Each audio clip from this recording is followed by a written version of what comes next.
Okay, we are live all around the world. My name's Jerry Wilkinson. I'm CEO of Broadcast Pioneers, and we welcome you to our live streaming of our luncheon today. We don't always do live streaming. Sometimes we do live streaming, but only for a part of a lunch. But we welcome you very much today. One of the things that we want to tell you about is our February luncheon. Lee Richards, you need to come on up. Please put this together. And Lee's going to tell us a little about our February lunch. Lee? Thank you, Jerry. So, my history in radio includes 25 years at Philadelphia's country station, WXTU. I left there in 2010, in November, and went on to do other things, thank God. We stayed friends, all these people I worked with for so many years. And next month at our luncheon, we're celebrating the 35th anniversary of WXTU. They went on the air, and Steve, you'll remember because you were around at that time. They went on the air in March 4th of 84, right. So this is a big year for them. And when Jerry wanted me to put together a country music luncheon, I always kept in mind, Philadelphia is unique. Every genre of music, when involving Philadelphia, is a little bit different because Philadelphians have their own flavor, their own taste, which is reflected in all forms of music, including country. So this is Philadelphia's country station, which went on to be a huge success and is still a huge success today. So I invite you to join me next month for this wonderful luncheon. And we're trying to get a musical guest, a recording artist to come in. That's still up in the air. I'm keeping my fingers crossed. Meanwhile, we're going to have a wonderful time. And I'm looking at the faces here. If any of you don't come next month, I'm coming to your house personally. So make sure you're here. I would love for you to be part of this. Again, it's the first time since 2010 that I will be reunited with my entire air staff. So this will be wonderful. Thank you.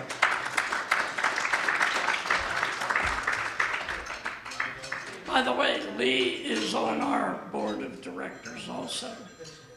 One of the things that I want to mention is very important, it's not something that's trivial, is the person right back on the other side of that camera. His name is Brad Seacosh. Okay? And for those of you watching live across the world, Brad's the person responsible. He is one of our vice presidents, but he also owns a production company, Metro Media Broadcasting and Studios, or Metro Media Studios and Broadcasting. And, you know, if his company does everything. If you want to do a national commercial, he can do it. If your granddaughter is getting married, his company can do it. You may not always get Brad, you'll get somebody in this company. They're all equally qualified to do what they need to do. You can always go to our website, and the video on our pages comes from Brad. Today, his company is doing this. By the way, just so that you are aware, Brad is a volunteer. He does not charge us for this.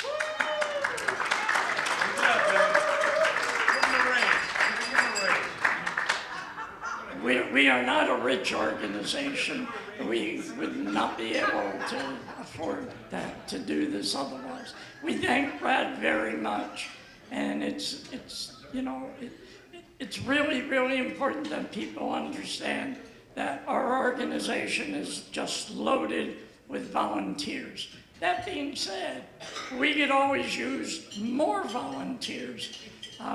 You may be a writer, you may be somebody that can help us put together a lunch. This lunch next month is the first one Lee Richards did.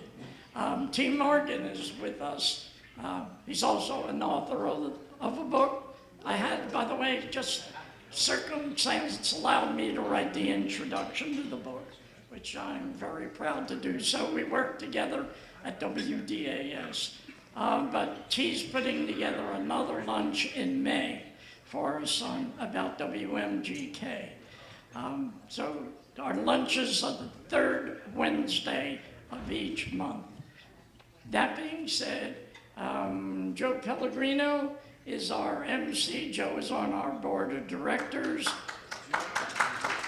And let's get what everybody either showed up for or are tuning in about our sports lunch. And we want to find out what did happen with the Eagles. Joe, where are you? Come on up.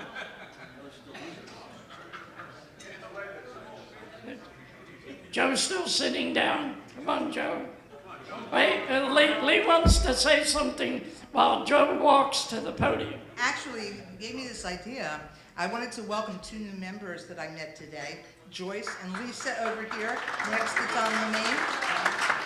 And to show you what nice people they are, they said anything you need, any volunteer work, administrative, any kind of reading, anything, they already stepped up to the plate first day at our luncheon. Should have done that unless you really mean it. So, see, there's We these beautiful will give you ladies. stuff. So just write their names down and you're on the hook.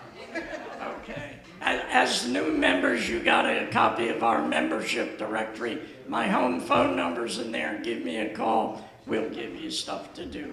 Now, that being said, Joe Pellegrino was sports director on Action News back in the 70s.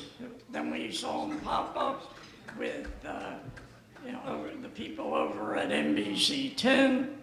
We actually saw him sing on Al Albert Showcase. He's not going to sing today. He's meant last month you missed it if you weren't here. But Joe's going to step to the plate now. Joe.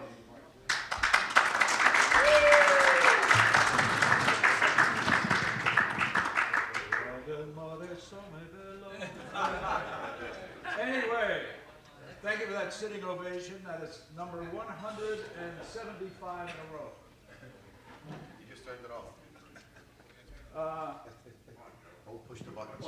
I didn't push it. Jerry pushed it. Move the line again, Joe. I don't push buttons. Anyway, I want to thank everybody to come here today because of the nasty weather, driving conditions, and so forth. And I live in New Jersey and almost didn't make it at all because it's very difficult to get anywhere from New Jersey. And I find that almost every time I come over the bridge. Thank God for the bridge. Our sports panel is an annual thing that we do every January, and we've had some really very interesting tete-a-tetes and disputes and a lot of opinionated people sitting up here who have been in the sports world through most of their broadcasting careers. And generally, when the whole debate situation is finished, absolutely nothing is accomplished. So I just wanted you to know what you're in store for. But you will hear a lot of opinions, and that's kind of the way it goes.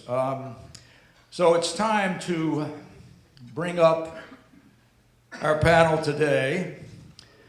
And first off, let's bring up our friend Bill Werndl.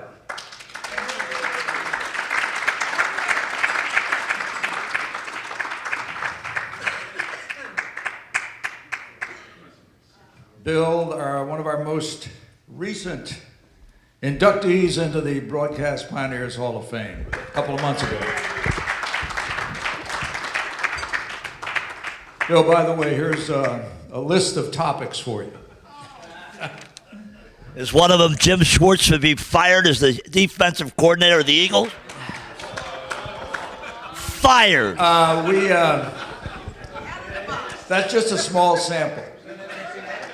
Hey, listen, They held him to 20 points. I don't care if they held him to 5 points. He should have been fired. A terrible, terrible game plan. You'll get a chance to do that.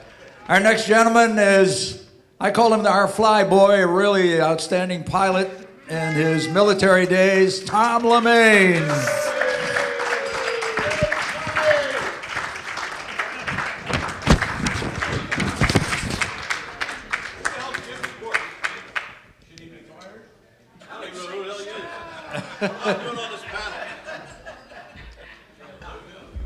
By the way, does this work? Test 1, 2, 5, 4, 3, 2. Okay.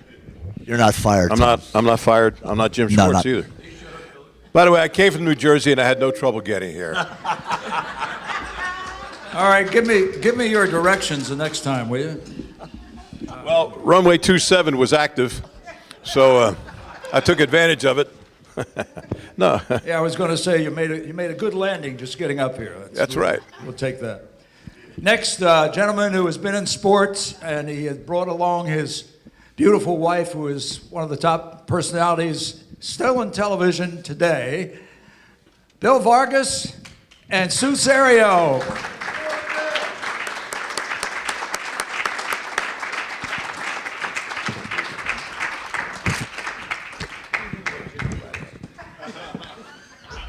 Billy V? Billy, all right? It's possible that Bill Warrendale and I might actually agree on something for once. I'll take care of that. And also, certainly not least, the greatest donation that Ireland has ever made to this country, Jim Murray.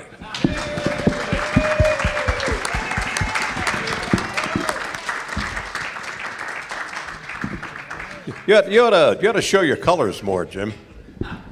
I loved Schwartzy. Steve Schwartz put me on the radio called Remember When Well, he's made a lot more mistakes than with that. Jackie. Yeah, we got to keep it light up here, guys, and we got the guys to do that, I'm sure. So we'll have a lot of fun with it.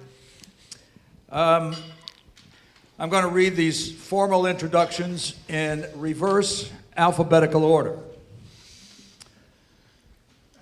He was a sound technician at Channel 6. He kept coming into my office in sports at Channel 6 spouting sports stats. The trap kept flapping. I realized that his local sports knowledge and contacts could be helpful, so we named him the city's first full-time TV sports producer, and we led the city in local sports stories, ratings, opening, a groundbreaking method of niche news gathering.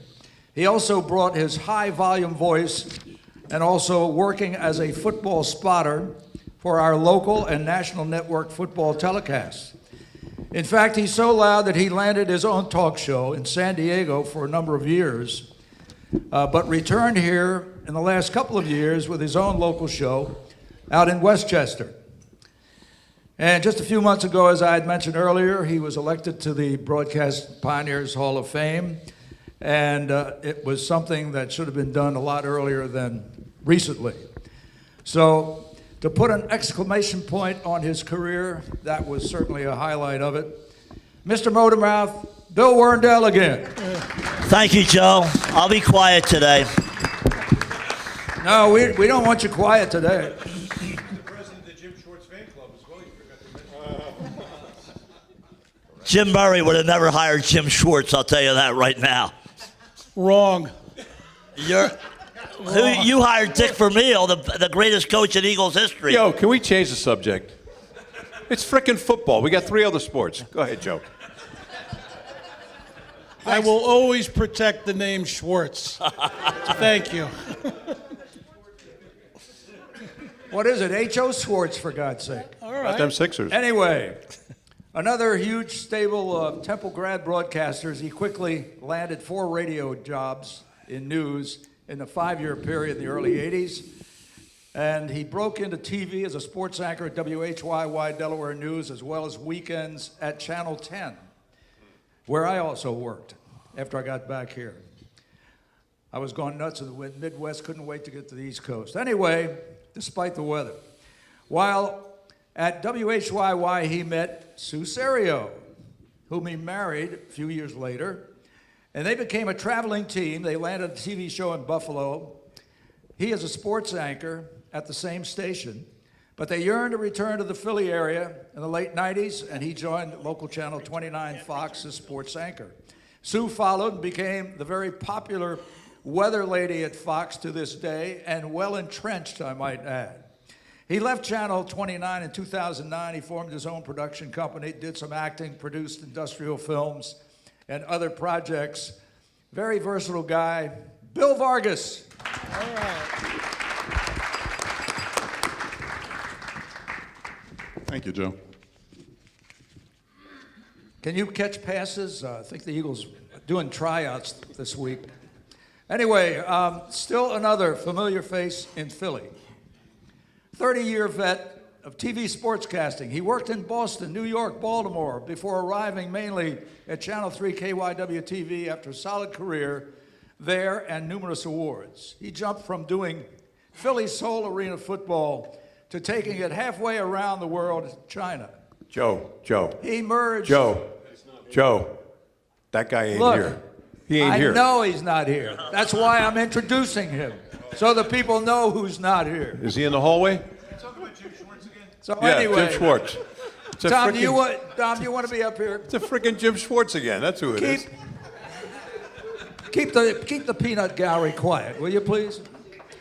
Anyway, try to he get got out of here into before arena dark. football and taking it halfway around the world to China. He merged with the local business group to promote arena football in communist China, where they wanted to spread the brand of Western sports. And this led to his forming of LTM, his own marketing group with clients like Ron Jaworski Soul Football, Cal Ripken Baseball.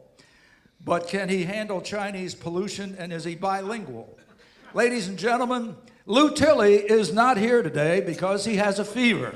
All right. He's hot. Sorry about that. You took all night to Look. write that intro. You might as well read it, right? That's exactly why I did it. I worked a hell of a long time on these intros. And I'll be damned if I'm going to not be able to read them. Thank God this is global.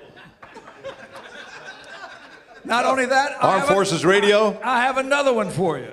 A Midwesterner sports guy. He got his bachelor's in English and broadcasting from Western Illinois University. He enlisted in the Navy, became an officer, an air traffic controller. He probably brought you down to the runway. I don't trust those guys. Yeah, okay. Our Facebook That's ratings really are good to hear plunging. when we fly all over the place. Anyway, became an officer, and as I said, air traffic controller, public affairs officer as well. Following discharge, his career moved from Jacksonville news anchor to sports anchor in South Carolina, then to North Carolina and Alabama. Working for ABC affiliates, his big break came when in 1981 he joined Action News here in the 5 p.m. sports anchor.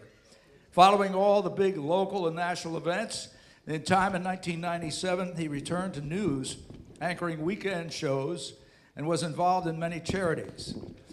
He was named the Sports Pennsylvania Special Olympic Sportscaster of the Year, among many other awards. He left Action News in 2005 and quickly was inducted into the Broadcast Hall of Fame here.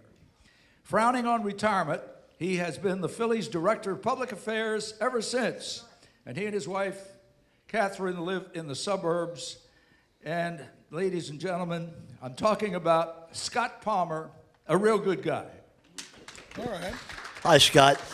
Scott, Hey, Scott. Scott has a throat problem. He said he has a big sponsors event tonight, and he says he's got to use his voice in making the presentation. Plus, they have to pay that guy $400 million, so that's why he's not here.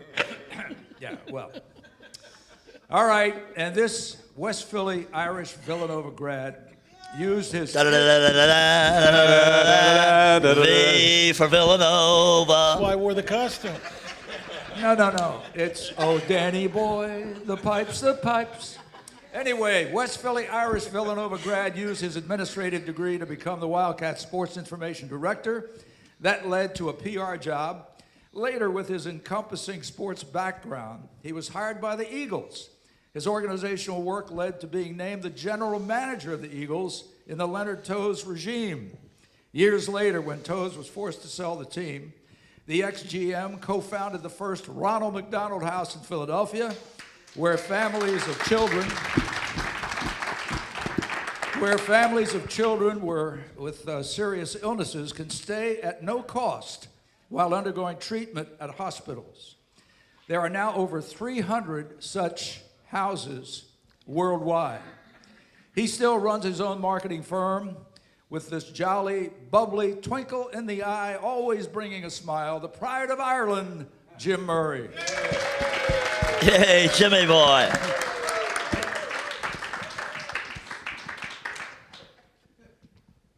Oh yeah. This versatile 2003 Pioneers Hall of Fame inductee not only has had a solid broadcasting career of over 30 years, he's been a Navy jet pilot, flying with the Blue Angels and the Thunderbirds, a longtime popular music DJ, meteorologist. He's anchored weather and sports at KYW3, announced 76er games, plus pre and post games with the Sixers and the Flyers. The Atlantic City native is still a backup 76ers play-by-play announcer and hosts a weekly radio show at the Shore. He's a whirling dervish, folks. Ladies and gentlemen, the handsome Tom LeMay. Sounds like I ran out of things to do, which is probably true. Hey, Jerry. Stop in again when you get a chance.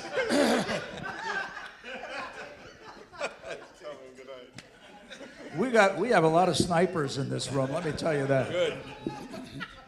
And we know who you are. Okay. We have a panel here that will go through the subjects. We're gonna, obviously, the biggest thing right now still, it's been too fresh in our minds not to talk about the Philadelphia Eagles first. Then we'll talk the Phillies, the 76ers. I'm not sure we want to talk about the Flyers. But, Why not? Why He has not? 7 goals Hey, yo, last we will talk about the Flyers. It's very easy to We- talk about a winning team, we but the haven't- real challenge we is to haven't- talk about a team that sucks. I mean, come on. The hell? What are we doing here? Oh, the Eagles are great. Villanova's great. The Flyers, yeah, the Flyers will be. Does anybody care about Flyers? I do. I do. They I do. Themselves Absolutely. Hey, irrelevant. Bill, will you unwind Tom's thing in the back so that the I'm just, talking I'm will... just trying to move it. I got to be in Atlantic City Yeah, I at know. 4 o'clock, Okay. and I'm not allowed to drive after dark. So can you? Well, you're free to go at any time, so go I'll ahead. see you later. All right, let's Stand by, T. talk Stand by. about let's talk about the Philadelphia Eagles. In fact, just coming over here, I just heard Ray Dittinger say that the Eagles lost to a better team, but they could have still won the game. And then I had to come in, so I didn't hear exactly how they could have won it under his ideas, but it's certainly possible. And then when you looked at that game, I mean, how about the pass that Foles threw to Aguilar, I think, where he never looked around. Remember the pass that went right past him? And he was like a couple of strides ahead of his defensive back. That could have been a touchdown. And what happened to Jeffrey with dropping that pass that was, again, intercepted for the second interception of the game right at the end where they were driving toward the goal? That could have happened to anybody. I mean, I've seen the greatest receivers that ever has played the game drop balls that they should have had. It happens. But I'll tell you, 2 weeks in a row, the Eagles played the 2 best defensives in the league, the Bears and, of course, New Orleans, because they were just pretty much neck and neck as far as defensive players are concerned. And here's another idea that I have as far as what's happened to their running game. There is no running game.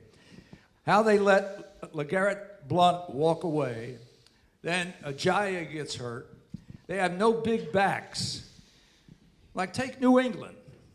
They run the ball more than I ever thought they would, especially with Tom Brady, which Is this a is question? a good idea. Is this a question? Is this a question or a statement? No, I just What want- the hell's going on here? We're supposed to answer questions that you ask. We're trying to get out of here before dark, Joe. Let's move it along. Jeez. Just for that, go to the corner over there and put a dunce cap over your head. Anyway, Stand by, T. I'm on my way out. The Patriots have Devlin, and the other guy. Sony Michelle. Sonny No, Michelle. not Michelle. No, Burkhead. They have James two White. big running backs. Jerry The Eagles- Rice. The Eagles have Smallwood, who drives well for his weight, but he's only about 210 pounds. So draft some big running backs out of the Big Ten. All right, Jimmy, you were general manager. How did you assess this game after it was all over with a big disappointment? Well, I had the privilege being a dead ender from West Philadelphia who did not graduate. Actually, I got kicked out of a minor seminary. Way to go, but Jimmy. I still love the Augies. You know, I graduated from West Catholic. I did do that. But I love sports because I was the baseball manager for Art Mahan. And when I got in sports as a sports information director, I ran a bar in Malibu. But that's part of my story. But in all the years and all the titles and all the things, I was in charge of blame. This rings for coming in second, you know, incomplete like my term paper. And we played it in New Orleans. And being Catholic, you're not allowed to root against the Saints. Well, I did. I didn't care. But what happened that is really profound for me, and I mean this very sincerely, and everybody's going to know what I'm saying when I say it. In all the years I've been around the Eagles, been a fan of the Eagles, my history with the Eagles, having a great job at the Eagles, I have never seen the whole city and everybody, I don't care what, you know, how much money you have, how much money you didn't, everybody was so united in those last two games to get there. I mean, they lost the game. Field goal's good. But it's like we're all trying to do at this point in our life when we can see the clubhouse. He calls a timeout, and we get another chance. And I have never felt and seen more logos. I'm a living logo. I got Villanova on. You know, I told Jay Wright he has to play himself in the movie. I love that I went to Villanova. You know, I got Ronald McDonald House, which is the greatest call I made except for calling my wife. But I have never seen the feeling, the tangible feeling that the Eagle fans have had. You can analyze this, analyze that. We can talk about the games. I wish the poor guy didn't wear number 17 because I would have retired Carmichael's. But, you know, that's life. Life is, you know, but these games have brought everybody together. Even after we beat the Bears, they ran a contest for their fans to kick field goals, you know, and give them some money if they could have kicked a field goal. And I have to say, sitting beside her husband, I love Sue. I'm a big fan of Sue. I gotta say that. I'm turning myself in. It's confessions. Bless me, Father, I want to sin. I mean, you know, you got the toughest job in sports, harder than sports, predicting the weather. Because whether you're right or wrong, everybody second guesses you. Hey, that's not funny. That's not funny. Maybe you know why the Eagles lost, because he hasn't told us yet. Well, why the Eagles lost is What the hell was the question? I forgot. I'm Irish. What do you want me to do? Answer the question? Yes. I mean, That's it's what we're a up here question of my for. life. Is this a filibuster, I Jim? work for this? Leonard Toast. You know, come on. Hey, I'll Part tell of the you- government shutdown. Well, I could tell you some Leonard Toast stories. Well, that's a whole other story. But I think the Eagles gave us the greatest ride in the world, even winning the Super Bowl last year, which was the greatest. Even. And we're talking about would I keep both quarterbacks? Absolutely. 100%. I don't care what it costs. I would keep both those guys. That's the way I really feel. So why they lost the game, analyze this, analyze that, all the jobs we all have here. You know what? The Eagles made everybody smile. And I don't care if you're an Eagles fan or not. They made everybody smile. That's power of sports for good. That's what the Ronald McDonald House is. That, to me, is my spiritual Super Bowl. For me, a guy who never passed biology at Villanova, to have anything to do with that. You know, that's what sports can do. It can change lives. And you know what? One of the kids at one of the schools, I forget what channel it was on, I'm sorry, wrote a letter to the man who dropped the pass and forgive himself. Channel 3. Well, it was terrific. I thought that was, I thought that Sue had defined him what- on this morning. that's what I was trying hard to explain. That a little kid, I don't care who And you her, are. it was a girl. Right? Yeah, little young girl. lady. Yeah. But how great was that? So why did they lose? Why did they get in the playoffs? How about that? You know, I think they did a great job. Yeah, they Amen. did. As a matter of You fact. want to play the Joe, game? I agree with you about LeGarrette Blount. That was a misstep by Howie Roseman. They should have brought him back because they could have got him for a song. But they decided they wanted to turn the page. Wilbert Montgomery, the day they made the trade for Jahi, said to me, we had to take him off our draft board in Cleveland because he was a medical risk. The Eagles rolled the dice with Ajayi. It worked out last year, but they knew going into this season that this guy was not going to hold up. And where did Wilbert play? For the Philadelphia Eagles, in my opinion, the greatest running back in Eagles history. And where did he go? What school? Abilene Christian was a catcher in college, and Wilbur Montgomery. Greatest running back in Eagles history went to Villanova. Thank you. Brian Westbrook. No.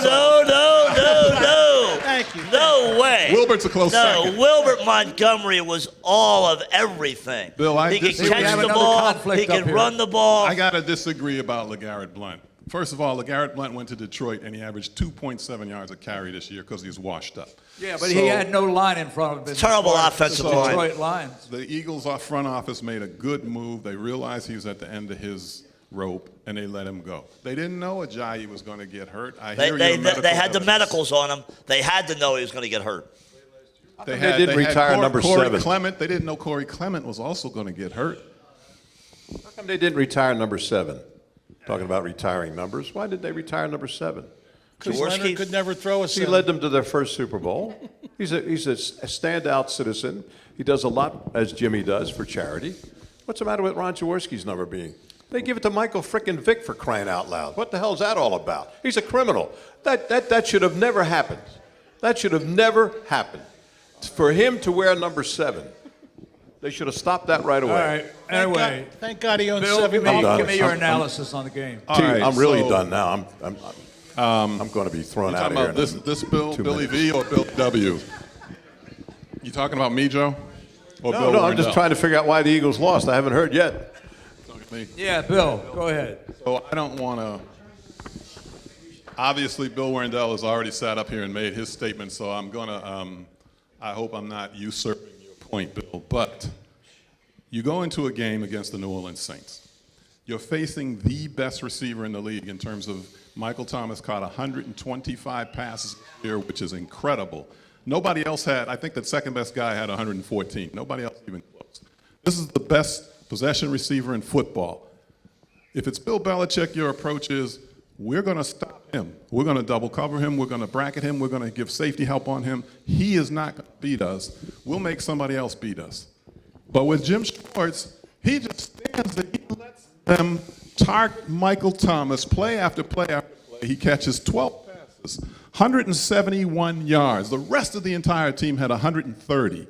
That's inexcusable. He never gave anybody any help on Michael Thomas. There's no excuse for it. He's right. And he finally did found not out why they blitz. lost. He They did let a not- guy catch a half a dozen he did not passes. blitz at Stop all. him after 6. At all, he did not blitz. Because he won't blitz. So what is his defense? I rush 4 and I keep 7 back. Well, you don't. What do you need a defensive coordinator for if that's all you're going to do every play? Even when Avonte Maddox got hurt and they had to bring in this kid Watkins that nobody has ever heard of. Hawkins. Hawkins, right. Hopkins. There you go. Nobody even knows. Is he the still kid's playing, name. Hopkins? He is the 10th cornerback on this team that they've used this year. He is the worst play. He is the 10th cornerback, and he's lined up against the number 1 receiver, Michael Thomas. So of course, where's Drew Brees going to go? He's going to go to Michael Thomas. Even in that situation, does Jim Schwartz give this kid any help? Nope. So he catches another pass. Just killed Jim Schwartz Day or something? Did I miss that? The third Wednesday of this month in January is Kill Jim Schwartz Day. I just figured that out. It's got to be. And for those who don't know, I'm I want sorry, a dollar for every didn't- time he's mentioned. For those who don't know, Jim Schwartz, Eagles defensive coordinator, right? So his job is to call the defensive plays.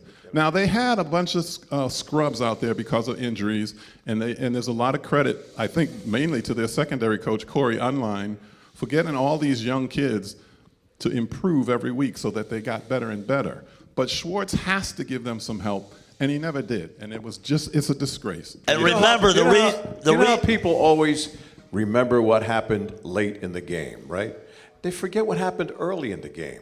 All I'm saying is, if you knew how to score 14 points real quick, what the hell happened the rest of the game?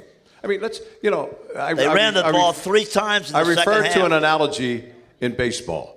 The games in April are just as important as the games in September.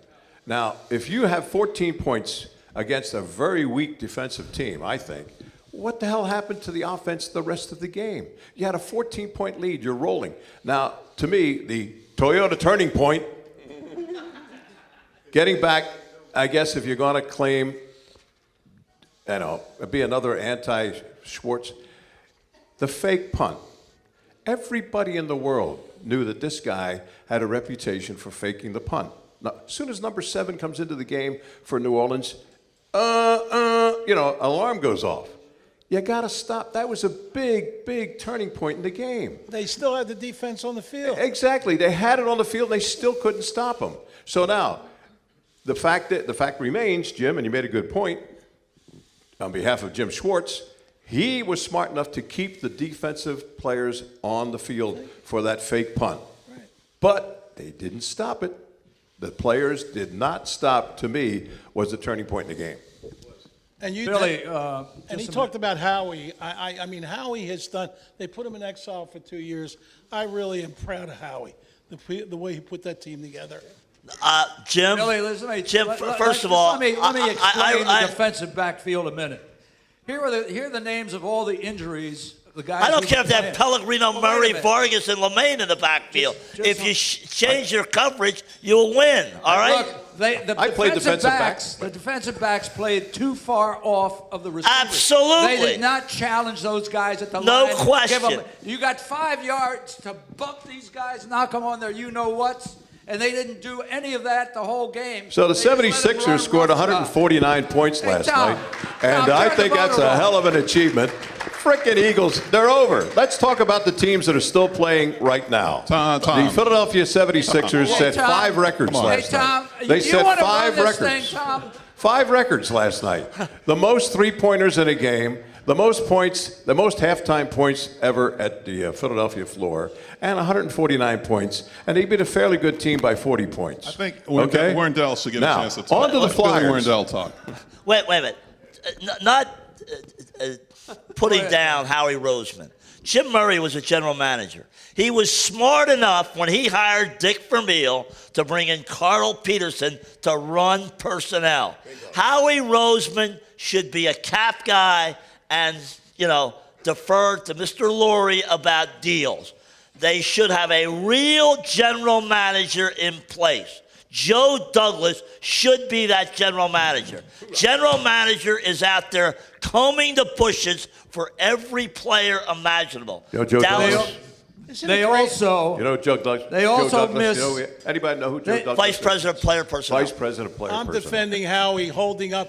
I can still see him in Jeffrey's eyes in that parade when Kelsey was running around in the uniform. The greatest look I've ever seen. I just wish that for Leonard Toast. That's all. And we're just defining Philadelphia fans up here, the way we're making All this right, discussion. you mentioned Leonard Toast. If Leonard Toast would have had the situation now in the NFL where you had free agency, remember when Vermeil took over, folks, no draft picks for 3 years. He didn't have a first-round pick until 1979. All right? They had to do it with 19 undrafted free agents, get to the Super Bowl. They they didn't win the Super Bowl. But I had number 7 at quarterback. 7 as a quarterback. Retire that number. And of course, the thing is that if you look at what Vermeil has done, and it's an injustice in this country right now, and I'm going to tell you, the voters for the Pro Football Hall of Fame should be ashamed of themselves. Dick Vermeil should be in the Hall of Fame. No question about it. We finally agree. Hey, Joe. By the way, the Eagles' defensive backfield had 9 injuries, and they had 2 rookies playing in these playoff games, Maddox and LeBlanc, and they did pretty well.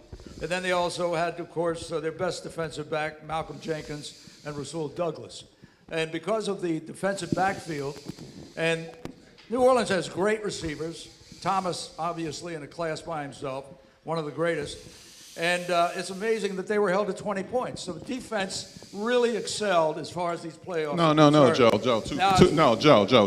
First of all, they have one good receiver, Michael Thomas, and a bunch of scrubs. And if you are doubling Thomas and Ted Ginn manages to get deep, He may catch the ball or he may not. They targeted him 7 times. He only caught 3. So you got to make one of those other scrubs beat you. That's number By the way, one. anybody- Well, number they two, did. Did they ever hit Thomas coming off the line once? No, Never. because a See? lot of the You gotta time Jim trust the guy Schwartz before he gets out there. had Yeah. him- Jim Schwartz had him in the zone defense a lot of times. You don't play bump and run in the zone. Secondly, 20 points. Okay, there's more to it than just how many points a team scores. When a team possesses the ball for 11 minutes on one drive, in a game where an entire quarter is 15 minutes, you don't get the ball, you don't get a chance to score. That's part of why after they scored those 14 points, they didn't come back later because they didn't have the football because they couldn't stop New Orleans. And Malcolm And was where's put- now the well, defense? And Malcolm was put on the All-Pro team today, right, yesterday? That just happened? By the way, we hope that Scott Palmer couldn't make it today because he wants to be there for the signing of Bryce Harper. I hope that's his excuse, because that's a damn good one if it is, right? They said it's a very big thing happening down at the stadium in the middle of January. What could be bigger than signing Bryce Harper? Maybe that's not the case, but we hope it At is. the sponsors meeting. At the sponsors, yeah. The sponsors are going to pay his salary anyway, right? Andy Machado, I don't care. Absolutely. You know. Okay, so I hope Well, that's the reason Scott's not here. it But hadn't by the way, happened. I'll tell him when I see him that was a very fine introduction, though. One other real quick point. The Eagles Anyway. did win a Super Bowl the year before last. So that's why, even though I'm criticizing Jim Schwartz, I'm not going to say fire him. I'm certainly, even though I think I said fire I'm him. certainly not going to say fire Howie Roseman or change the front office structure because they did win a Super Bowl. We this got 3 year. other teams, and this is going to leave us about 5 minutes to talk about each one of those. I guess Bill thinks that's enough, you know. But come on. Just we let got- me point something out, Tom, before you run out of gas, okay?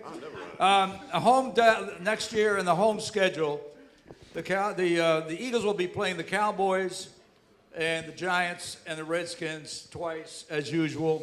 They will also at home play Chicago, Detroit, New England, the Jets, and also a team from the NFC West.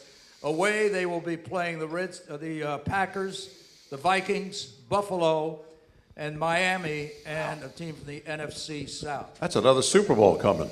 But that schedule, that's going to be the softest schedule in the league. Well, yeah, we'll see. Miami, Anyway, Buffalo. I'm sorry they're not playing my can you- guy, Andy Reid, my lookalike. My goodness, I hope he wins. That's a very soft schedule, don't you think? and by the way, the Eagles definitely missed Frank Reich, who left to go to coach Indianapolis, because standing over the shoulder of Peterson, I think, had to help. Defensively, it was all on Schwartz's shoulders, and to me, they just played too soft. All right, let's talk about the Phillies. Something's going on down there. This is about the week where it should happen. But as I mentioned when I came in, apparently Chicago had upped its offer to Machado. And it sounds as if he may take that, at least that's what I was hearing on the radio. Nothing definite yet. As far as Harper's concerned, I mean, every so-called expert on television or radio said it looks like it's going to be the people who are at those sites. It looks like Harper will probably be with the Phillies, or at least they have the inside edge as far as money. And Scott everything Boras else is has used the Phillies like a, you know what. Yeah, well, it's all about money for him. Here's what but Scott Boras here's, does. Here's something else Here's to what think Scott about. Boras Wait does, a minute, Joe. just Okay. a minute. Here's something else. What if they offer more money than anybody else, but Machado decides, well, I don't want to play for the teams that are offering more money. I mean, how many millions can I get? Maybe I'll re-sign with the Dodgers. Or Harper could say the same thing about any other team. I don't like the setup in Philadelphia or wherever, and maybe sign somewhere else. I mean, this thing has dragged out so long because they're waiting. And believe me, a lot of other teams are waiting to see where the money situation falls so that they can make similar proposals at a lot lower number to sign the other free agents. So that's what's going I did on the there. contracts negotiation for years, and every agent started out with the same sentence: Jimmy, it's not about the money. And then here's my answer. Then it's about the cash. You do stories. It's always about the Jimmy, let me tell you about my Scott Boras. I was on the West Coast for 12 and a half years. He's the agent, right? Scott For- Boras is one of the shrewdest guys in the world. Kevin Brown, the Dodgers were bidding against themselves. A-Rod, he goes to Texas. The Texas Rangers bid against themselves. $250 million worth. He's playing John Middleton and the Phillies front office like a banjo. Well, That's who do you- why he's one of the richest guys in the world. Well, Absolutely. who each up here thinks any one of us are going to get those two? I got something. It appears right now that Mike Trout will not take an extension with the Angels. He's got 2 more years to play for the Angels. Plus season tickets to the Eagles. I got to believe that Mike Trout would like to finish his career here. So forget about Bryce Harper, like Manny that. Machado. I like that. You get Mike Trout. Absolutely. Get Mike Trout in here. That's the best way a to go. hometown guy, a guy who made scouts, as you know, Jimmy, who made scouts starting to look at other areas of the country besides California, Arizona, and Florida for baseball players. They're right here, but they don't look. See, the one thing, Joe, and I think you agree, and I talked to, here's an example. I talked to the Eagles owner after the Giants game, I guess it was, and I was trying to figure out why, when they win the coin toss, they always defer. No, I want the ball and run it down your throat right away. But the National Football League is a bunch of copycats, and the owner of the Eagles agreed with me. Herd The mentality. National Football League.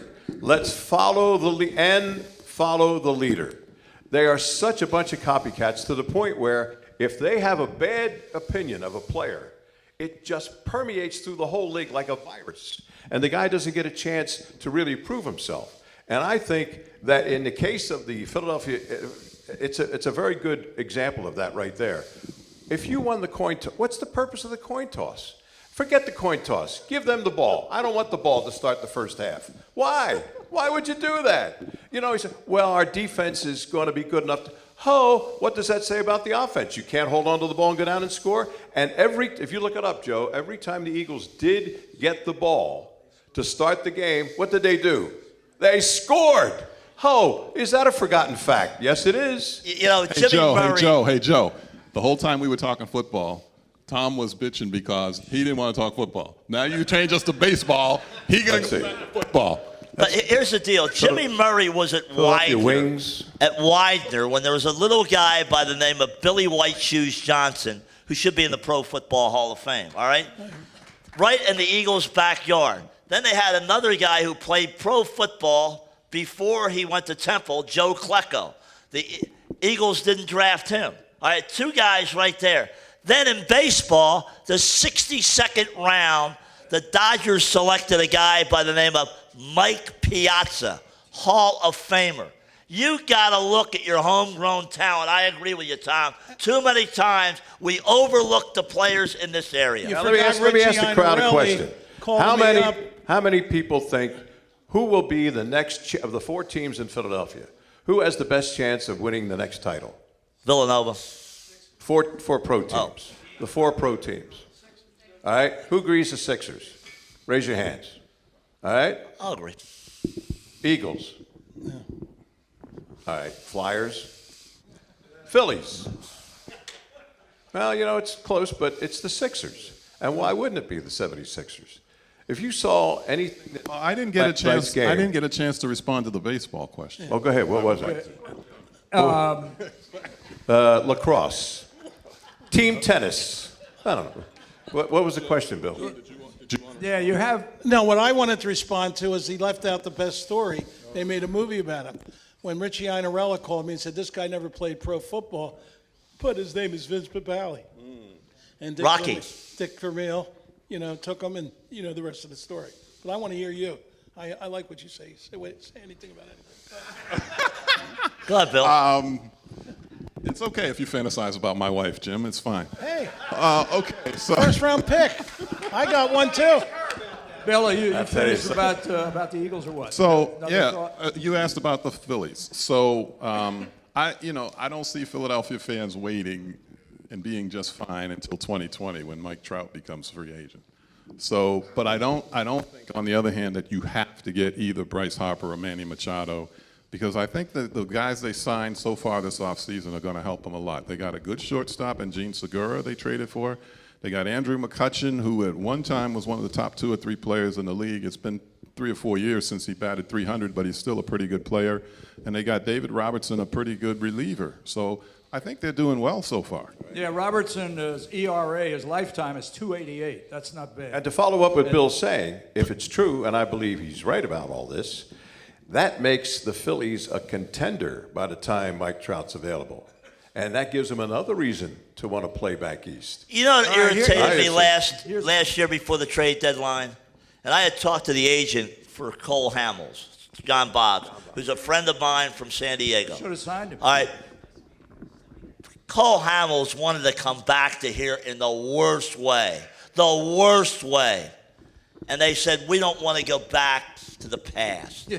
That was a mistake. We don't want any more wins. Well, here's the MVP of the World Series, and they let him slip through their fingertips. They're still looking for a left-handed Do you know there's only about one player or two that have ever said that they don't want to play in Philadelphia? And those guys still get booed every time their name is mentioned. And, you know who I'm talking about. J.D. Drew? J.D. Drew and the guy who played third base. Scott Rowland. Scott Rowland. You mentioned those two names anytime among Phillies fans, they never forget. They're the only two guys I can ever remember. Bill said, who doesn't want to play in Philadelphia? Cole Hamels, whatever. But you think of the two guys who came out and said they don't want to play in Philadelphia. That's very unusual. And the only two examples I can think of. This is a very good market to play in. It's not big time like New York where you're over in the headlines all the time, and it's not small market like Baltimore or Washington. It's somewhere in between, and it makes a very, very, very appreciable market for ball players. And Well, look how it's many like, it's people. like Bob Uecker said when he played for the Phillies. He says, one night on a weekend I got pretty soused, and so the cops arrested him for drunk and disorderly. They charged him $300, and then they charged him another $150 for playing for the Phillies. That's how bad it was in those days. That was back in the 60s. Mr. Belvedere. But anyway, here's the problem as far as I'm concerned with baseball. They have gone so overboard with cybermetrics, and they've got a bunch of geeks in that whole department now who are mathematical geniuses but probably never picked up a baseball or played the game. Now you've got guys playing out of position with different shifts all the time because they look at the numbers. Well, this guy hits a lot of balls to shortstop, so he moved the third baseman over to shortstop and the shortstop behind second base because that's where he's supposed to hit all the balls. Well, what about when he hits the ball to third base and there's nobody there? I remember vividly last summer when the Mets were in town and Zach Eflin was on the mound. There were men on first and second. The shortstop was over so far towards second base with nobody at third. The guy on second, he didn't even jog. He almost walked to third base. And Eflin looked into the dugout, and I mean, he let them out with a burst of, language that you couldn't put in a schoolhouse, and told them how upset he was with that kind of a shift that Kapler and the rest of those front office people seem to love. Why do people buy tickets to go to a baseball game? They want to see base hits. They signed Santana because he walked a lot. Walks over 100 times a season. You're lucky if a And it World goes on Series and on. game gets over before midnight. You produced World Series games, right, Mike? You're a producer for some of the bigger games. I think the bigger problem, and Joe's pinpointing isolated incidences, but baseball is never going to get anywhere when their key games, when their primetime games are not over until after midnight. A Wednesday evening game in the middle of the school season is not over till after midnight. A World Series game, a playoff game. Do you think kids are really up at that hour watching the game? That's why they're playing soccer. That's why they're playing roller hockey. Baseball is losing if they haven't lost one generation, they're on their way to losing the other generation who does not follow baseball. If only because of what you're saying, Joe. It's a different mentality of the players today. That's a given. But also, games are here's another example. They take an afternoon game, a 1 o'clock game, that's scheduled to give away something for kids. All right? A 1 o'clock game, and the Mets do this a lot, and there are other teams that do this.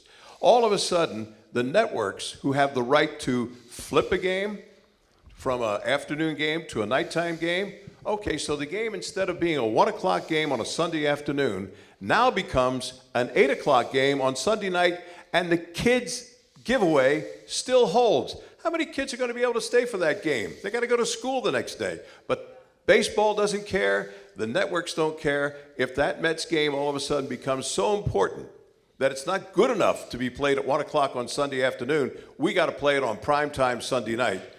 That's a problem with baseball. Rob Manfred, Roger Goodell, Gary Bettman, and the commissioner of the NBA are the 4 worst commissioners in the history of sports. What do ever. you really think?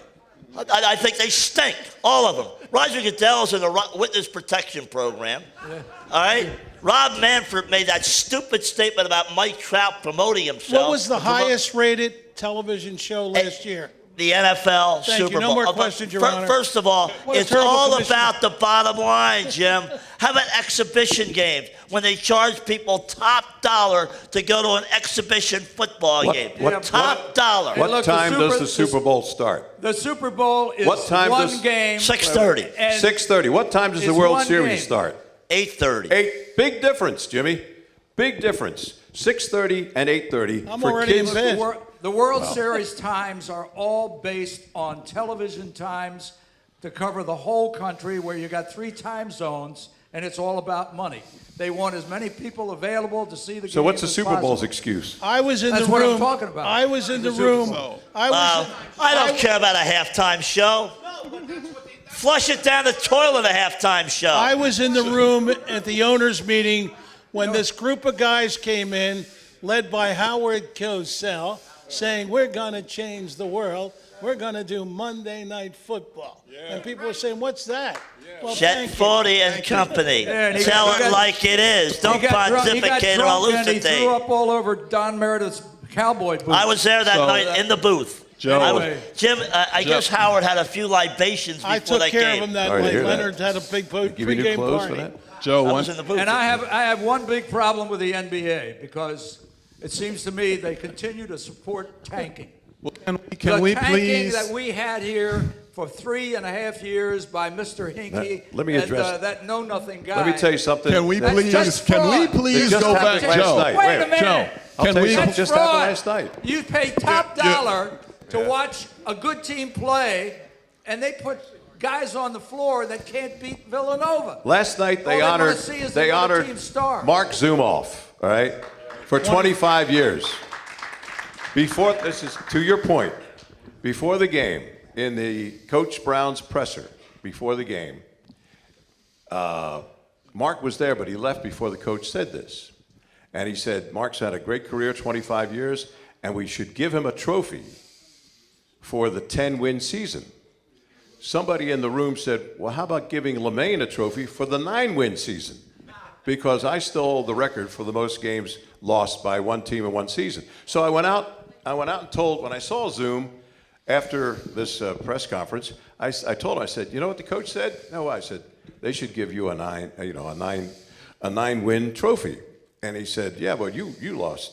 You only won, you were 10 games for his team, 9 games won by my team. And Mark had the greatest, to your point, Mark Zumoff's answer was, yeah, but you guys were trying to win. And we were, and we couldn't. His team was trying to lose, and they did, Tom, to your point. what was the record? What was something like 47 wins and 185 losses during that time? Yes. Something like that? I just remember flying back from somewhere on a plane with Bill Campbell, and Bill, this is about this time of the year, halfway through the season maybe, and Bill's looking at the schedule and says, there's nobody we can beat. We can't beat any of these guys. At that point, we had won 6 games.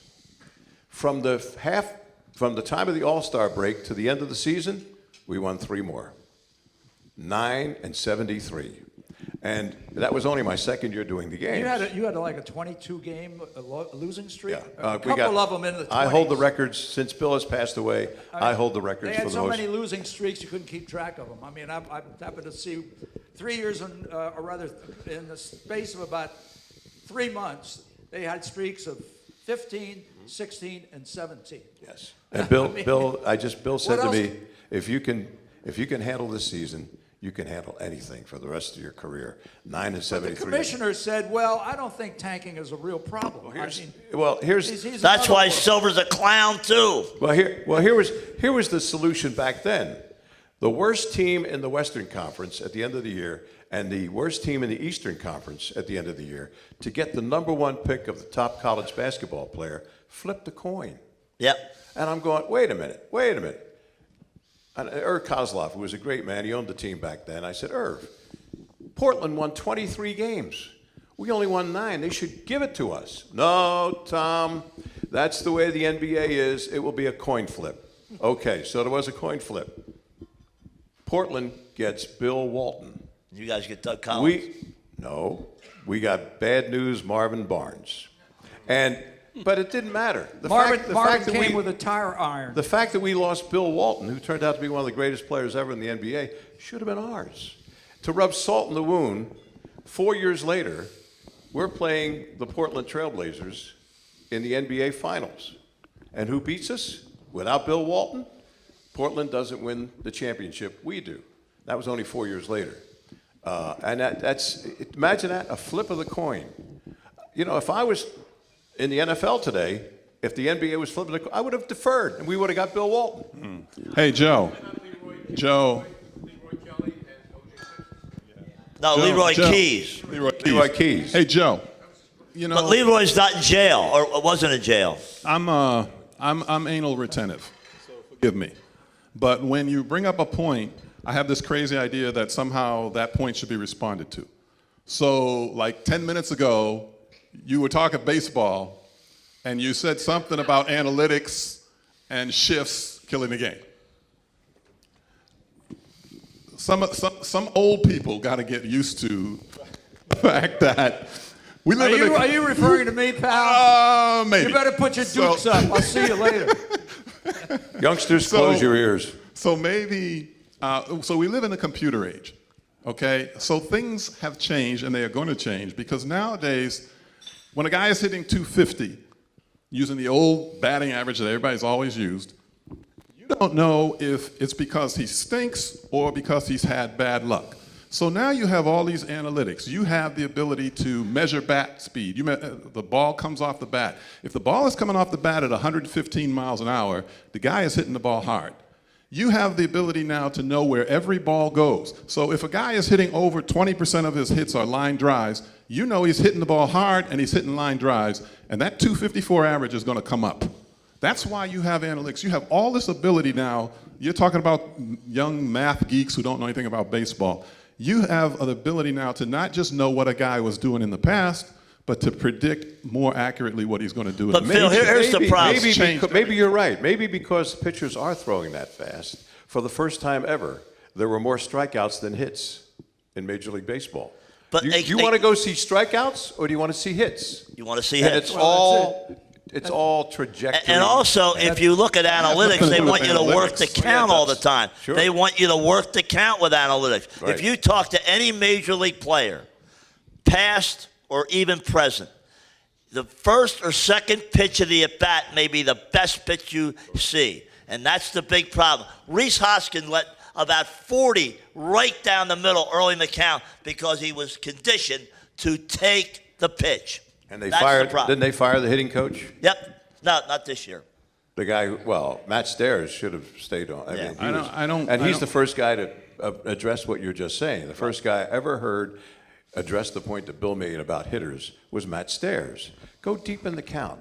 When I had a chance to talk to the St. Louis Cardinals manager, Mike Matheny, before he was fired. The week before he was fired. Because he didn't buy into all the bull crap. And I said, and you know what gave me my first clue, Joe? Mike, who was the manager of the Cardinals, was sitting in the dugout and holding an ash bat. Not one of these new plastic jobs that are out now, or the maple or whatever they're.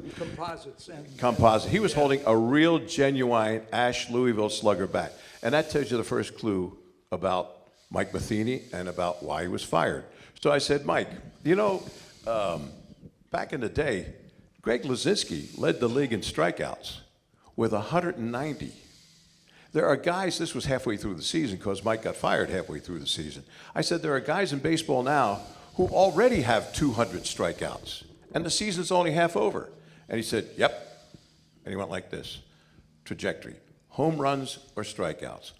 Everybody's gone for the fences. Right. Are there any more, as Bill mentioned, there are no more average hitters. Guys don't hit for the average. If you hit 250, you're going to make a $15 million contract if you hit 25 or 30 home runs. That's all that matters. It used to be, and a joke was, and somebody said here, Sue, that was a bad joke about getting the forecast right. We get the forecast right 90% of the time, which 80% of the time, which means if we were baseball players, we'd be hitting 800, right? But baseball players hit 289, 290. Oh my God, he's hitting 290. Let's give him a new contract. He fails 2/3 of the time when he's up at the plate. So, and getting to Bill's point, analytics will tell you why that's happening, but it doesn't tell you that it has to happen. It doesn't. And if you're going to, you get small ball. Who plays small ball anymore, Joe? Anybody? But look at the Red Sox first game of the World Series. Yeah, What'd they do? They stole a base right at the outset of the game. Set the tenor for the World Series. When I was Well, introducing, they've taken introduced part of the game. at the last Sports Writers Banquet, I was asked to introduce Gary Maddox as a living legend. And I mentioned all the things Gary Maddox did, probably one of the best center fielders ever to play. Secretary of Defense, 90%, 70% of the world is covered by water, the rest is covered by Gary Maddox and all that. And I pointed out how his average was around 3. But I said, people forget that he stole, getting to Bill's point, Gary Maddox stole 25, on the average, 25 bases a year. And at the dinner, the new Phillies manager, Gabe Kapler, sitting right down alongside of me, and I don't know the guy because he's brand new, and I said, that's an interesting aspect, isn't it, Coach? Let's work on that. So when I saw Gabe Kapler for the first time since the dinner, I said, Coach, I don't know how you took my comments at the dinner. Skipper, I called Skipper. I don't know how you took my comments at the dinner. He said, I took them very seriously. Did you look who's second in stolen bases in the league? Thank you, Coach. It's great for me to hear this because I started in baseball with the politically incorrect Atlanta Crackers. And we won the World Series, Little World Series. Tim McCarver was our catcher. And I just want to get Catholic here and make one announcement. Bill Wright Sr., I've had the privilege of bringing communion the last 4 months. And he's in your Hall of Fame. And I said, can you come back to one of these? Will they let you out of here? And here's one of the great guys of all time. And I said, how did you learn to talk Philly? You're from Alabama. He was crushed by the Alabama-Clemson game. He said, well, we had a teacher from Iowa, and he said, turns the I to E, and you sound like a real human being. Whatever. I'm getting that wrong, too. But on a real personal note, just, I hope that he can make it here. And we are blessed. I think a tougher thing than all sports is this right room. You talk about politics and how people end up in jobs. And my godson, Robbie Ellis, who I'm really proud of, lost his job at Comcast. So I'm just throwing that out there. I'm meeting with him this week, trying to help him. But I think it all comes back to one thing. When Charlie Swift hurt himself and took himself out, I was put in an awkward position because the WIP guys came up and said, and before Charlie everybody was calling me, okay, Merrill, we'll be, and I said, let the guy be. And they came in and they said, we had a clause in the contract that said the Eagles didn't have the right to pick the guy, but we had the right to say no. And when I said to them, I said, what about Merrill Reese?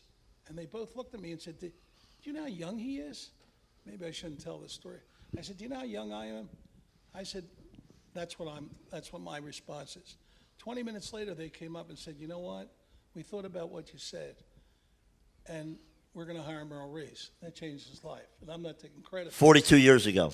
Yeah. Well, Merrill was a sportscaster along with Charlie. Charlie did sports in the morning. Merrill did sports. Back when WIP had, I was there at the time. They had 5 minutes of news, weather, and sports. 5 minutes. That's all they needed. And even in that 5 minutes, they had a sportscaster. One of them was Merrill Reese, and the other was Charlie Swift. And it was a natural proliferation, I think. Merrill was next in line, really, and WIP had the contract. And the contract we had with the Eagles was rock solid for years. We always had a good relationship with Leonard Toews and the whole Eagles front staff until one year, channel WCAU radio decided they wanted to get back into sports, and they offered the Eagles twice what we were paying them for the rights to broadcast the games. And our management at the time was Metro Media Radio on it. Didn't even blink. We'll take it. So we signed up, but we had to recoup some of the money. So to get some of the money, they had already had the Bill Berge show and the Ron Jaworski show, and they brought in Tommy McDonald. And I believe this was the first sports talk show ever. They brought in Tommy McDonald to answer calls coming in 2 hours before the game and 2 hours after the game. Now, Tommy McDonald, I don't think there was ever a more popular football player in Philadelphia than Tommy McDonald. Blue collar, little guy, got hit by big linebackers, jumped up and laughed at them. You gotta love that kind of a guy. So Tommy, and they asked me to hold his hand for the first few preseason games. And when the regular season started, they said, Tommy, you're on now by yourself. Oh no, he said, unless LeMaine stays with me, I'm not doing this show. But the fact is that because the contract was doubled in price, the rights to the broadcast, and we lasted for 7 years, I think, doing the games. And no matter what Tommy McDonald said on the air, fans loved him. You know, it didn't matter. If Tommy could say anything, you're right, Tommy, yeah, absolutely, because he was such a popular player. And to your point, Jim, Merle was the natural choice because he followed in succession with Charlie Swift and has followed his succession quite a long time and is, you know, very successful. And I think that made a big difference. And back then, you could work those kind of deals. You know, it wasn't, as Joe mentioned, the big contracts where the guy had to sign this and the agents, like Billy referred to, have to get involved in it. No, it was like a handshake. Leonard says, you guys still want to do the games? I'm sorry. No problem, Leonard. We'll pay double what the current rights to broadcast the Eagles games are. And WIP has held those rights ever since. That's why this man putting this group together has done more than a job. I mean, when he brought up those kids that are the guys that have already gone to heaven at that dinner when Steve was put in the Hall of Fame, I mean, that was touched my heart. And I just want to thank you all for making a lot of lives that you never even knew or heard or before call-in shows. Thank you. And I was blessed to be. I have to get back to baseball and analytics briefly because what the Phillies have done, as far as I'm concerned, is taking it to another level. Their philosophy is you got to take 2 strikes at every at-bat. How many times that fastball come right down the middle to every single player that they have, and they never swung? I just the said bat. that, Joe. Well, Rice I'm sorry. Hoskins, right down I'm sorry, with all Broadway. the hollering going on, I missed it. But what I'm saying is, Are you hard of hearing, Joe? no, I'm not, as a matter of fact. But I can hear him. we had four voices going at once. Anyway, what I'm saying is, people don't want to. I mean, there were times I'm as big a baseball fan as there is. I played semi-professional baseball. I was on baseball and basketball scholarship in college. What I saw with the Phillies last year, I had to turn the damn TV off for the first time in my life. I can't watch this. They keep taking strikes. They keep swinging for home runs, and 80% of the team does not hit home runs. A couple of guys do, for the most part. So they had 4 or 5 guys that hit 20. What did it get them? Okay, they improved their record by something like 12 or 13 games. 14, as a matter of fact. They won 80. They won 66 the year before. But what does that get them? Nothing. 3rd place. And they think they're making progress.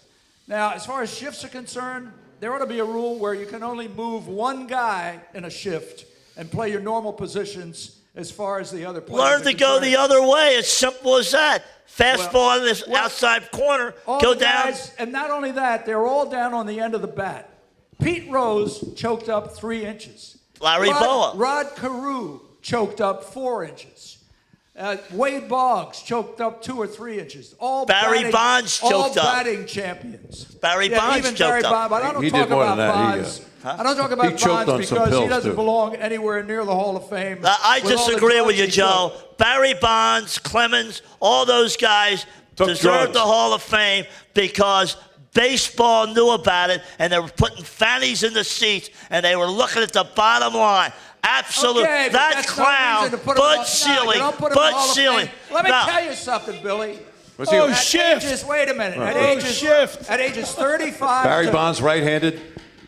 At ages 35 to 40, Roger Barry Clemens. Bonds, when you're losing your ability to hit and you've lost your strength from 35 to 40, guess how many home runs Bonds averaged a year? 40 a year. 51 a year. Look But it again, up. howdy Look it doody, up. Bud Selig didn't do a damn thing about Well, it. that's his fault. And when he was sitting before It didn't- Congress, it didn't when he stop was him from sitting taking before his Congress, steroids. he made a complete Barry fool of Bonds' head himself. looked like a Your medicine buddy ball. Bud Selig, yeah. Yeah, hey, wait a minute. How many drugs Wait a do minute. these guys take? This is still America, right?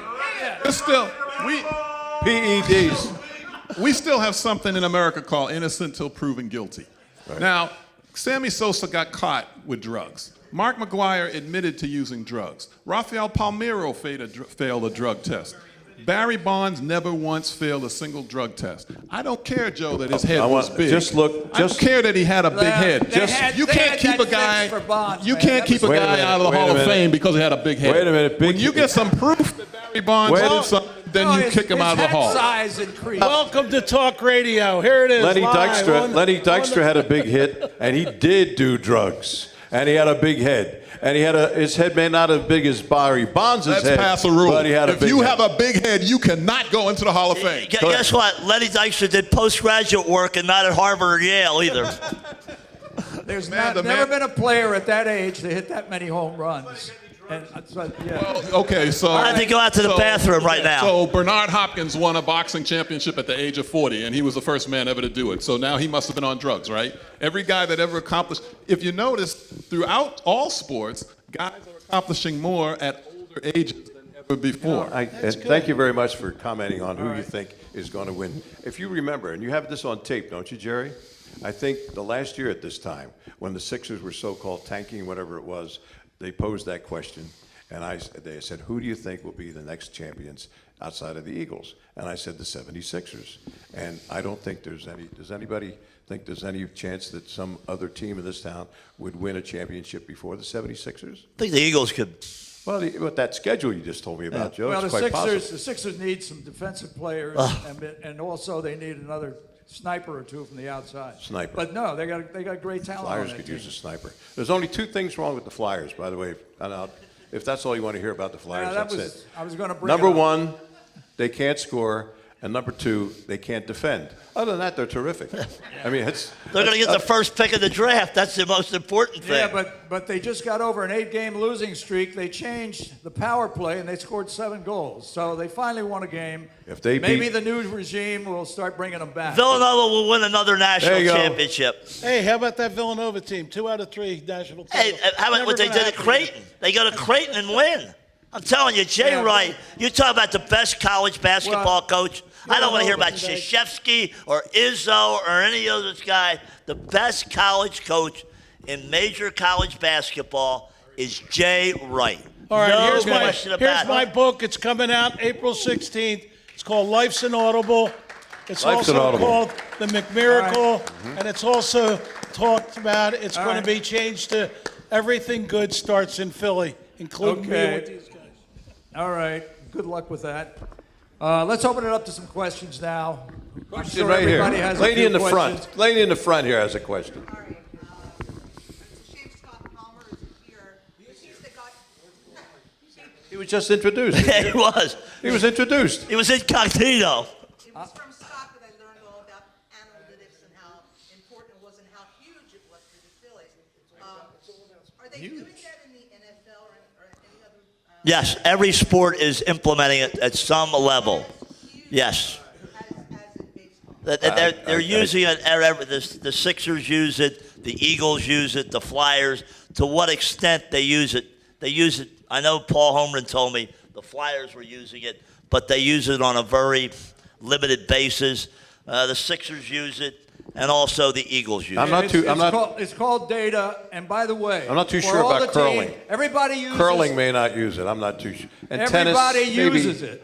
Tennis may be. Just let me explain to you. Every team uses it in all sports now, but guess what? Some teams still end up in last place. I wonder why. First of all, baseball is the most statistical sport, so they use it the most. Secondly, thank you for joining me in the 21st century. Thirdly, these guys who are trying to put down the importance of analytics are attributing things that have nothing to do with Who did analytics. that? Did I do? Yes. We didn't put it down. It's a tool. You There's can a use lot it of- as a tool. we There's a answer your lot of question? players today who will just swing for the fences to try to hit home runs because that's where the money is. Did we answer That's your not a question? function of analytics. Next question, ma'am. I have a question, but it's actually my dear friend Lee's question that she just asked me the other day during the football game. Do these players wear Depends? Well, it Excuse me? depends. Do they wear Depends? I wear them. It depends.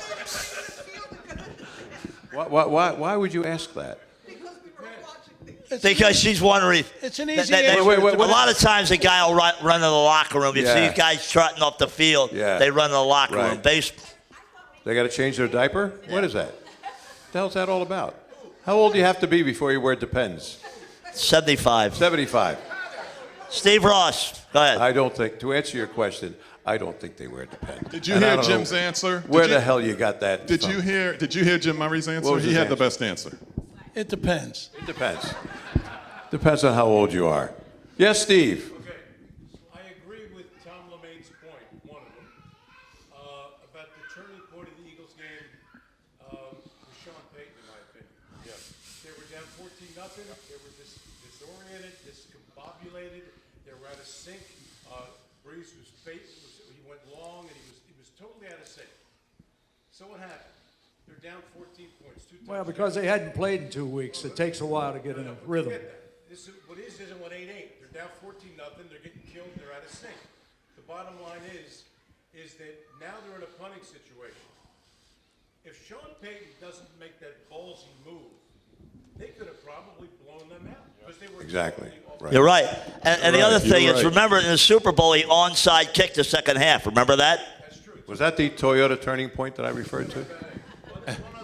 And also, he went for it on 4th down at 4th and 2 and got the touchdown. Do you on remember that same quote? drive. You remember that quote, my Everybody bunkie? does that. The saddest words of tongue or pen are these. It might have been. They didn't do it that way. The other point about the game. I think that New Orleans, it could be stated that New Orleans was the better football team. I think they proved that in between the 2 touchdowns in the beginning and everything that ensued after that. Having said that, was there anybody out there, Eagles fan or not, when he missed the field goal and the Eagles were trailing by 6? That was it. Did anybody think that the Eagles were not going to go down the field and Foles would take them downfield, they'd get the 6, they'd kick the extra point, and they would have won the game, and this whole conversation about Jim Schwartz and about this and about outplayed and yada yada would have been moved. Steve, I'll tell you this. Even if they won that game, if I was the general manager of the club, I'd have still fired Jim Schwartz. I still would have fired him because I feel as though God games bless that the got kicker. away, the Carolina game, 17 We may zip have going a to the kicker fourth in quarter, this room. and also It the doesn't take Tennessee much. Titan game, I would have fired Jim Schwartz. Can you At least you don't hold a grudge. can you kick a football? Let that beautiful lady speak Yeah, back there. just- Let's hear from Yeah, we have another question. wisdom's always Yes. scripture. It's always Yes, woman. Joyce, you have a question. I'm not one to lose the negative. However, there are times now that sports betting has been allowed in our area, I am highly concerned with everything being spoken of about money, whether or not there's even a chance that someone Well, Oh, that's a very good That point. existed. The fact that you could bet on games existed long before it became legal. I would take the other way around. Since it is now legal, it may be more difficult for people to fix a game simply because it's way out there. Everybody knows what's going on. You can't fool the people anymore because somebody who doesn't know a darn thing about football places a bet on the Eagles because they love the Eagles. That doesn't matter anymore. To answer your question, Joyce, I don't think it enhances the chances of games being fixed. It may dilute the chances Bye, because Jack. it's now widespread. Jim, do you agree? Spoken like a riverboat gambler. And nobody mentioned the fact that the Eagles covered. Well, I mean, Did they not? Yeah, they did. I have a lot The of. other thing is, I don't think the leagues will allow that to get out. All right? The leagues will be very, very cognizant of the fact, because if they start thinking it's WWF, it's all over. Besides, before this was even legalized, the NFL, who joined all the other pro sports teams totally against legalizing gambling, one of their major sponsors was fantasy football. And if you tell me that that's not gambling, Absolutely. if you don't have to put money down to win money, that's what's called gambling. And two of the biggest sponsors of NFL football were two fantasy football betting operations. So, Joyce, it was already out there. You see, the other thing is that's what ticks me off about Roger the Dodger Goodell, who's in his hole right now, won't come out and address any issues. We go back to Kareem Hunt. They had the video in February, folks. The kid that beat up the girl. February. And Roger the Dodger came out with another stupid statement saying, we're not paying for any video. You're the richest league in the world. You get that video immediately. Immediately. Don't play games. And Roger the Dodger continues to play games. We hire criminals. I stop now. Yeah. We're just about ready to wrap up. We're running out of time here, but I want to point one thing out Any about more the questions? Eagles. Any more questions, by the way? Because we want to hear from you. I want to thank everybody for signing the book for our boy Bill Wright. He really made his day for The Rebel. Absolutely. No question. Is there any question over here? Anybody want to get in? Try and wake up now. We're sorry about that. Joey, I know you'll One never thing I invite have me to say, back. I just want to put on the record that Carson Wentz won 5 and lost 6 in the season, and he played pretty well. I think he had a rating of 92.9. Nick Foles won 5 games and lost 2, and his rating was just about pretty much the same thing. So. Foles will not be here next year. They'll franchise tag him, they'll and he franchise. will be traded to either Jacksonville or Denver. By the way, Carson Wentz has broken his back twice. Now, when you talk about injuries in football, knees, high ankle sprains, thigh, hammy, whatever, nobody ever talks about a broken back, let alone twice. Tells me bones in that boy's body are pretty brittle. And if you're a quarterback, those bones are going to get hit quite a bit. Now, you're probably right, Bill. The chances of Nick Foles staying here are like good and none, and good just went out the door. Where do they go? Where do they go if, again, Carson Wentz is injured early in the season? Hey. Plus, with the soft schedule, do you remember, they got a pretty good chance of getting back into this race again. Jeffrey Lurie told me But if in he's Los in- Angeles, I was out there for the game with the Eagles, and he had to box 4 boxes down from WIP. He said, we have our franchise quarterback in Carson Wentz. They are committed to Carson Wentz, and folks, he's going to get $150 million guaranteed because Bruce Toner represents Wentz and Goff. What are those drugs And that they are also committed to Nate Sudfeld. Right. he's got to take some more back. calcium pills with that $150 million because 2 broken backs tell Not me good. that he's a very brittle ball player. And backs are not something Good. you mess around with, right? All right, ladies and gentlemen, thank you very much for your attention. Thank you for not throwing anything. We appreciate it. Thank you, Joe. Joe, Joe Murray, gets Bill Vargas, Tom LeMaine, Billy Warndell, Joe gets the award for announcing the best people who weren't here. the 4 Horsemen. You're damn right. I worked too hard on it. Joe, a pleasure always Thank being you, with you. Joe. Thank you, Joe.